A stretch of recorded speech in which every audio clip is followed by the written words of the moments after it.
loss. Big time.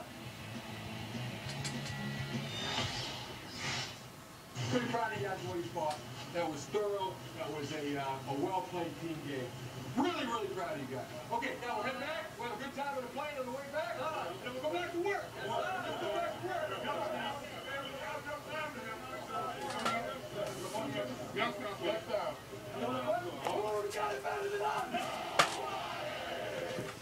No one certainly had it better than the Niners on Sunday, taking off the Jets at MetLife Stadium. And Cam Inman from the Bay Area News Group joining us now Around the League Live. And Cam, you cannot bounce back from a loss any better than what the Niners did against Gang Green. Yeah, you know, their history under Jim Harbaugh is all they do is bounce back after losses. They've never lost 2 in a row under him. And the big pattern that you see develop in that is they have not allowed a touchdown in any of those bounce back wins. And, you know, when Jim Harbaugh was telling the team it was a thorough win, it absolutely was. I mean, their defense dominated. They got enough production out of their offense to put enough points on the board.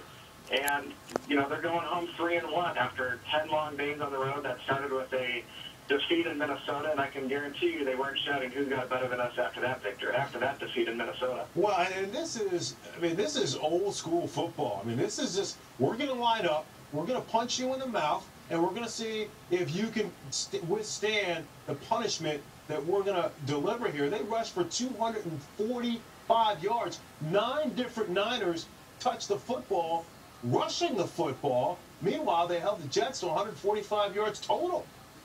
That's the ideal scenario for the 49ers. If they can run the ball and not have to rely on throwing the ball down the field, because they haven't really done that at all this season. Going into that Sunday's game, Alex Smith only took 4 shots beyond 20 yards all season.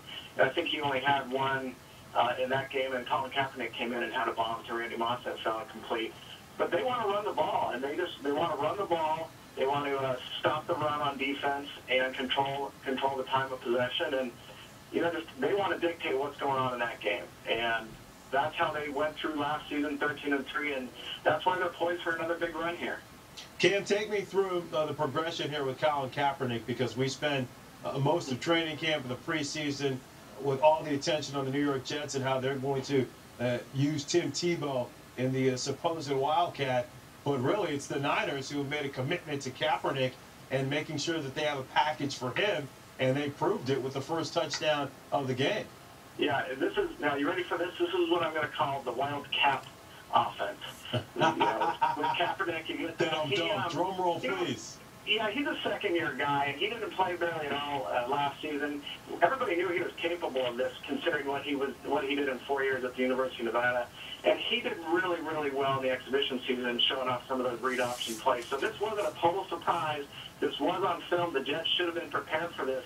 They sure didn't look like they were. I mean, he had 2 or 3 runs where he was doing the read option perfectly. He ran, the touchdown came on a quarterback sweep, a similar play that Alex Smith scored on last season in the playoffs against the New Orleans Saints.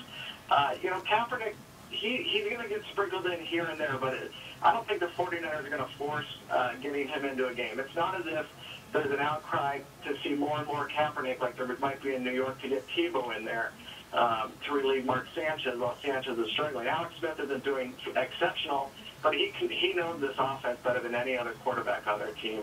This is his team. Colin Kaepernick's a nice little wrinkle that they can add, and everybody saw that on Sunday. 10 seconds here. Are they staying out in the East Coast as opposed to going back to California? They're going to stay in New York and practice?